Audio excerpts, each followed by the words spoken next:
Tantor Audio, a division of Recorded Books, presents Stop Hurting the Woman You Love, Breaking the Cycle of Abusive Behavior, by Charlie Donaldson, M.A., and Randy Flood, M.A., with Elaine Eldridge, Ph.D., narrated by Tom Parks. Preface. We have over 25 years combined experience working with men who abuse women. Often, our memories of the individuals, their personalities and offenses fade with time, but the knowledge of the harm they've done stays with us. Some of the men in our groups are angry, aggressive, and antisocial. They use women carelessly and callously, and they have little interest in establishing real relationships. Other men want their partners to be happy. They dream of creating stable and loving homes. They truly want to love the women in their lives. Yet they too hurt their partners, emotionally and physically. And in spite of their remorse, many of them are abusive and violent again and again. Our book is for this second group. When we work with these men, who too often sabotage their relationships, when we prepare workshops on domestic abuse for other therapists, and when we wrote this book, we repeatedly ask ourselves two questions. Why do these men abuse their partners? How can we help them to stop? We hope our answers to these questions will give men the knowledge, inspiration, and drive to stop hurting the women they love. During the last several years, we've noticed more and more books for women who've been abused, as well as books for therapists who work with men who abuse. Since there is no book that approaches the men themselves in an inviting but challenging manner, we have written Stop Hurting the Woman You Love. While it is aimed at men who abuse, it also includes information helpful to victims and survivors, as well as behavioral health professionals and court and law enforcement personnel. Here are a few other things we want to point out. The people depicted in the client stories are fictional compilations, and any similarity with real persons is coincidental. This book deals solely with abusive heterosexual men. We are certainly aware that domestic abuse is a problem among gay and lesbian couples, but we see that as a topic for another book. In the same way, Stop Hurting the Woman You Love isn't designed to address men who are victims of domestic abuse. This is an important issue as well, but outside the scope of this particular book. We are trained in and subscribe to the Domestic Abuse Intervention Program, better known as the Duluth Model for working with men who abuse women. The fundamental tenet of the Duluth Model is safety for the victim, accountability for the abusive man. In this book, we have worked to portray the suffering of women and children at the hands of men who abuse, and we've attempted to avoid any statements or implications that would put women at risk. At the same time, we have endeavored to address men with respect, remembering that they are human beings who can change and be accountable for their behavior. They can stop hurting the women they love. Finally, a remark to women whose partners read this book. We believe that reading Stop Hurting the Woman You Love will be helpful to many men. We hope that reading this book will encourage the man in your life to reduce or even eliminate his abusive behavior. However, it needs to be read in combination with treatment for domestic abuse, support group meetings, and the establishment of strong relationships with accountability partners. Even with these sources of accountability and support, men can relapse into emotional and physical violence. We therefore urge you to be vigilant and to take measures to increase your safety by getting information and support from your local women's shelter. Randy Flood, Charlie Donaldson. Introduction. Read me first. You're stuck in traffic. We try to look around the truck in front of you, but you can't see what's holding things up. You feel the pump of adrenaline as you get more upset. You're going to be late for work. You are already angry and upset over last night's fight with the woman in your life. Traffic has stopped completely, but you can't stop the thoughts racing through your mind. Why do you argue so much? Why do you end up yelling at each other? Why can't you just get along? Your life seems gridlocked. The truck ahead finally inches forward. You run through the recent history of your relationship, the angry voices, threats, ultimatums, stony silences. Sometimes it seems as if you and your partner have the same argument over and over. You're angry, but most of all, you are tired. You are not always sure what happens. The arguments seem to come out of nowhere. The night before, you told your wife you were going to a bar with friends. You weren't planning on being out all night. You just wanted to relax and have a few drinks. She wanted you to stay home and help your 10-year-old son with his homework. You ended up screaming at her, telling her you never get to do anything and that living with her is like a life sentence in hell. You called her a few spiteful names, and she walked out of the room with tears in her eyes. You don't want to talk to her that way, but the words just spill out. You've grabbed and pushed her before, and you were afraid last night that you might do it again, or worse. You're shocked at your own behavior, and you know you have to do something. Much as you hate to admit it, you know you need some help. If your relationship is rocky because of domestic abuse, and especially if you have been violent with the woman in your life, or you worry that you might be, this book is for you. If your partner has left you because of domestic abuse, then this book will help you to avoid the behavior that caused her to leave and will help you in your next relationship. Over the course of the 13 chapters, we will help you to understand why you emotionally or physically hurt your partner, give you down-to-earth tools to avoid domestic abuse, assist you in developing a plan to create a more satisfying and healthy relationship. You will find a time-out plan that really works, questions that help you to explore what kind of man you are, and sensible techniques to improve your relationship and make you feel better about yourself and your life. We have more than 25 years combined experience running groups for men who have abused their partners and have sometimes been violent with them. We've worked with hundreds of men from all walks of life. Many of these men have been ordered by the court to attend our sessions as part of their probation agreement. On their first day in group, they're usually angry that they have to sit in a room with other men once a week for 6 months to talk about themselves and their relationships. Many men begin by blaming their partners and minimizing their abuse. But as the weeks pass, they begin to admit that physical abuse, whether a man has threatened his wife, pushed her, or hit her hard enough to break her jaw, is serious business. And many of them eventually understand that they are responsible for the violence in their homes. The men in our groups also begin to recognize the destructiveness of their verbal and emotional abuse. Even when their behavior doesn't lead to physical injury or divorce, their constant criticism and humiliation deeply injure their partners. Once a man has emotionally or physically abused his partner, the relationship is never the same. Abuse creates a chasm between partners. It erodes trust that may take years to rebuild. In a minute, even a few seconds, everything changes. You may be thinking, okay, but what about her? In our work with abusive men, we often hear them say, well, she hit me first. We know that not all abuse is perpetrated by men against women. We recognize that wives and girlfriends can hurt men. But our goal is to help you take the first steps toward stopping your abusive behavior and creating a loving and healthy relationship. This book is designed especially to help men like you avoid abusing their intimate partners. You are not alone. 3 requests. First, throughout this book, you will find exercises and questions to help you examine your behavior. Invest in yourself. Take the time to respond carefully. You will learn important things about yourself. Second, this book is not intended to stand alone.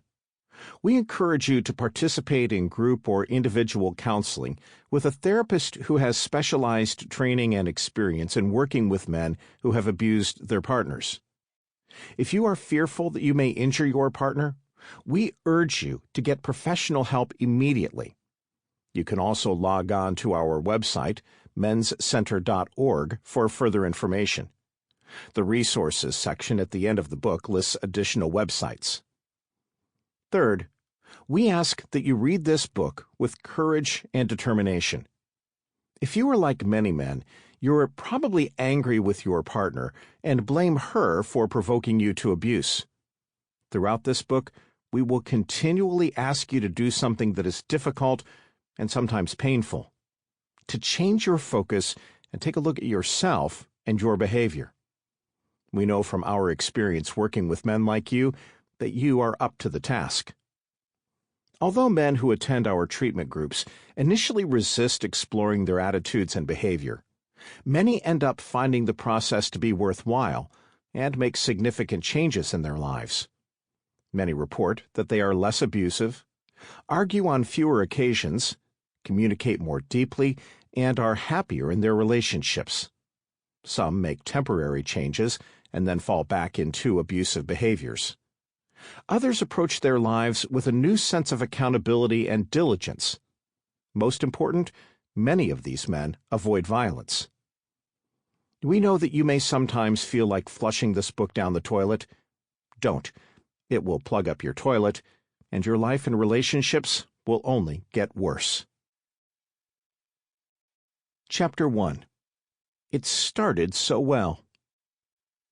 Bob, a quiet and soft-spoken man, seems out of place in Charlie's domestic abuse treatment group. While most men blame their partners for having to attend the group, Bob has said little about Daisy's role in landing him in court for domestic assault. But his story is typical in other ways. I wanted Daisy the moment I laid eyes on her, Bob remembers. I don't mean I just wanted to sleep with her, although that's all I thought about for the first couple of weeks. What I mean is that I wanted her to be my wife. I wanted her in my life permanently. I was a happy man the day we married. Everything was fine for 3 or 4 years. Bob is quiet for a moment. He shifts in his chair. The other men in the group wait patiently. Most of them know what Bob will say next because they have said it themselves. I don't know when things started to go wrong, Bob continues quietly. It was just little things at first. She started getting on my nerves.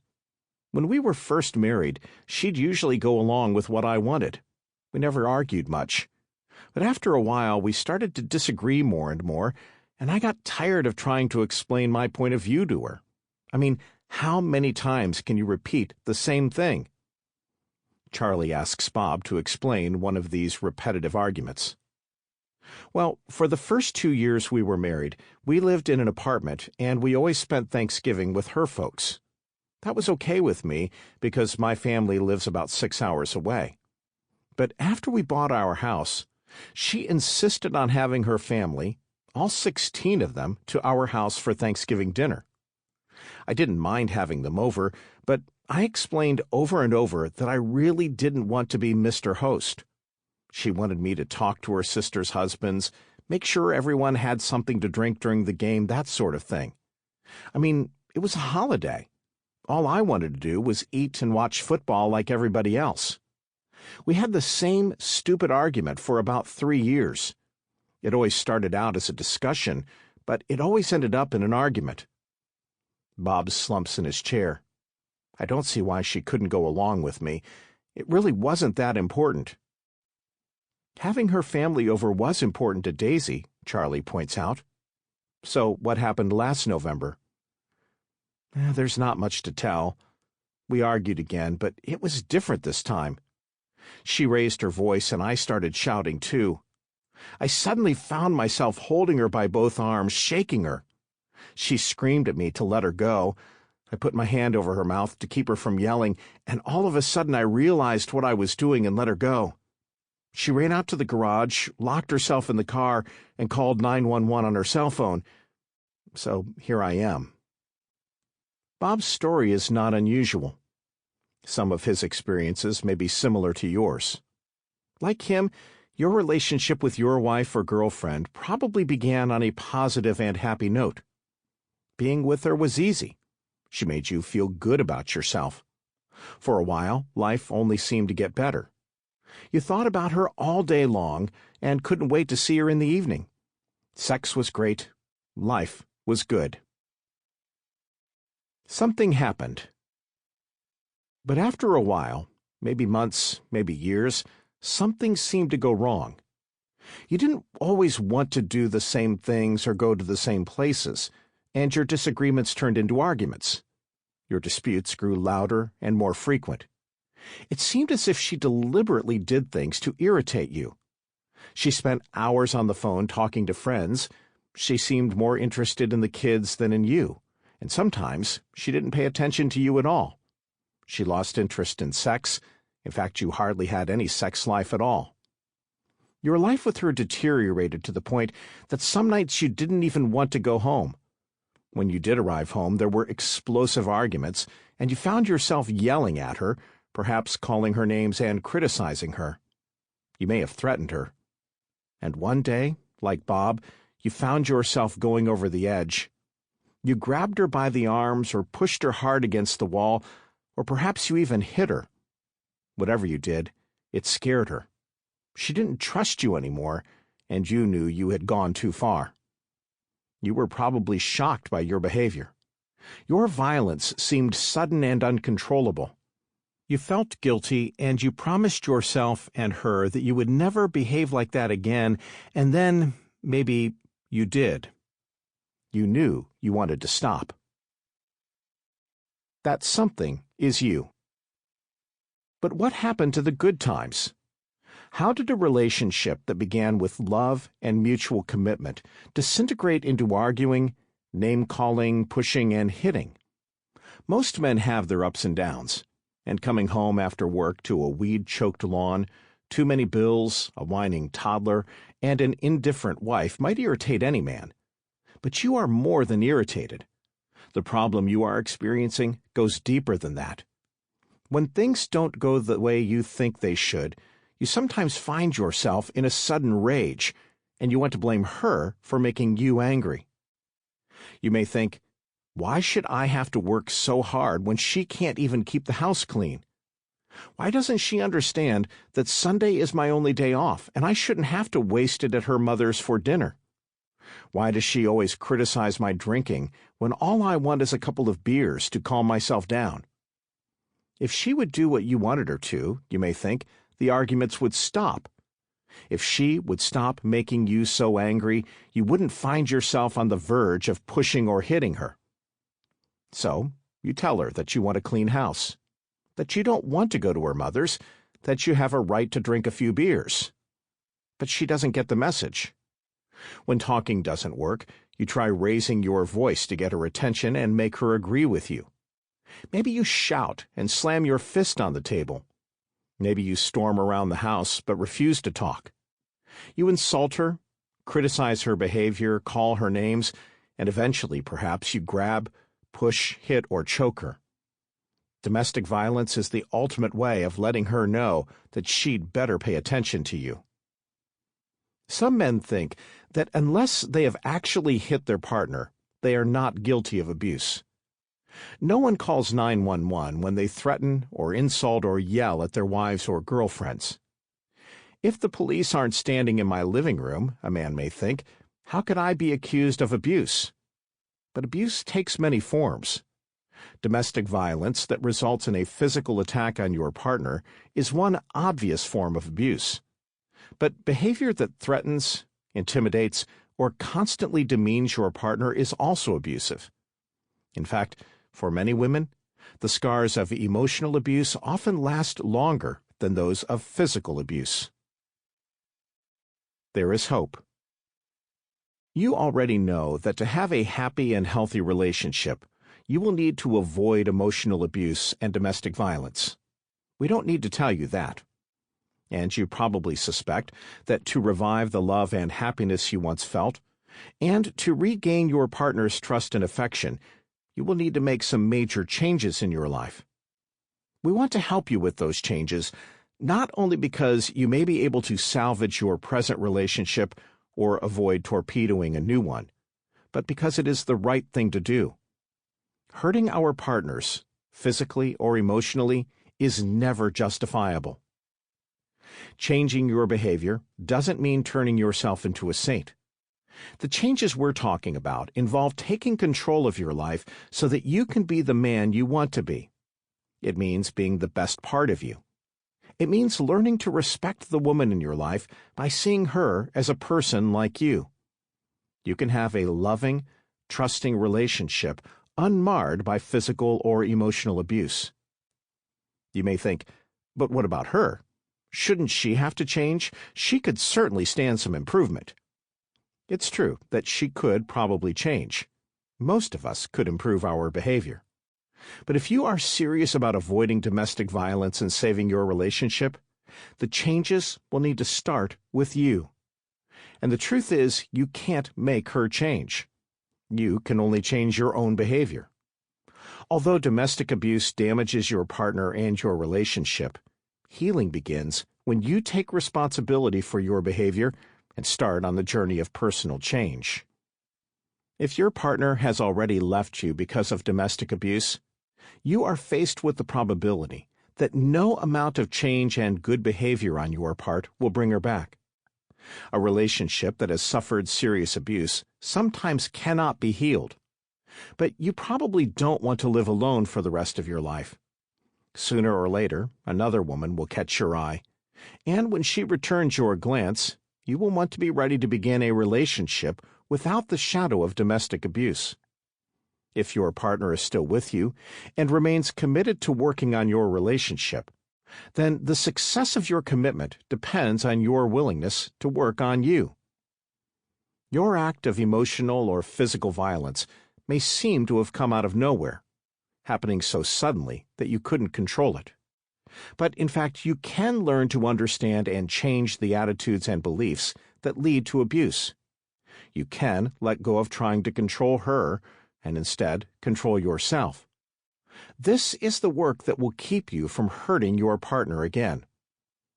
But learning how to control yourself takes time. If you are concerned that you may be violent with your partner now, the next chapter offers short-term suggestions for avoiding domestic violence. Chapter 2. The Timeout: Avoiding Violence Now. If you have been violent in your relationship, or if you are concerned you may be violent, you have one goal that ranks above all the rest: to avoid physically hurting your partner. In the long run, you'll probably need to make some changes to avoid emotional abuse, yelling at her or insulting, criticizing, or threatening her. But if violence threatens your relationship right now, then avoiding physical abuse is your top priority. It is the most important thing you can do. The purpose of the timeout is to prevent domestic violence.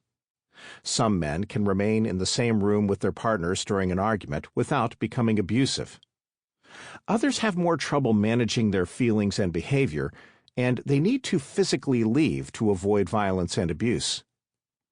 If you have been violent with your partner, or are concerned that you may be, then both of you will benefit from the timeout technique. The timeout is intended to let you remove yourself from a potentially explosive confrontation before you become violent. It is not designed as a long-term solution. Instead, the timeout is a stopgap measure devised to give you the time you need to control your behavior. Violence: the last step in a process. Domestic violence doesn't just happen. It is supported by an unseen foundation of boyhood experiences and a man's sense of entitlement, his belief that a woman should go along with what he wants. The final steps leading up to violence often involve a series of interactions between the two of you. That process can start when you try to persuade your partner to do something. Let's say, for example, that you want her to agree that you should get a new truck. She refuses, insisting that you need a new van for the family instead of a pickup. When asking doesn't get what you want, you start to insist, perhaps loudly or with threats, that she agree. But she still won't go along with you. Her refusal can stir up old feelings of hurt and rejection. Why don't I ever get what I want around here? Why is it always the family first, regardless of what I need, you may think to yourself. Why doesn't she ever understand that I need things too? At this point, the steps in the domestic violence process zip by with dizzying speed. Your hurt feelings are so uncomfortable that they barely register before you convert them to anger. Anger is an easier emotion to handle because it doesn't make you feel bad, at least not at first. Anger lets you feel more in control. Anger gives you power. It lets you feel justified. So when you angrily tell her, for the last time, that you're going to get a truck no matter what she says, you reinforce your message with physical violence. How can you stop yourself from getting caught in this tornado? What can you do to save your relationship rather than destroy it with violence? You can learn that you are not entitled to always get your way. You can become less demanding and controlling. You can learn to negotiate, and you can learn to be less angry. But all those changes take time, months and probably years, and you don't have that much time. In the middle of an escalating confrontation, you have only a few precious minutes in which to alter the final stages in the domestic violence process. If you've been working on getting along better with your partner, the gains you have made in improving your relationship will be lost if you hit or choke or punch or kick or push her even once more. To avoid more physical abuse, you need something that you can do now, a self-stopping technique that will allow you to control yourself and keep you from committing a violent act. The best thing you can do is to get the hell out of there when you think you might become violent. It's like hitting the eject button before your plane crashes. If your plane is losing altitude, you need to get out before you hit the ground. The two of you will probably parachute to different places, but at least you won't crash with the airplane. Your best defense. Taking a timeout is like hitting that eject button.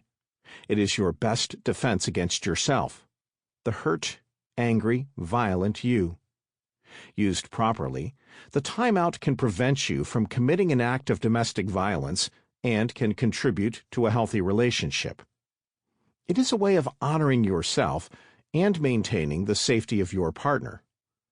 The timeout is not a new idea. You may even have tried it before. But you may not have used it effectively, and your partner may not have liked you walking out on her. In the middle of a hot argument, you may have shouted, "This is ridiculous, I'm out of here," and slammed out of the house.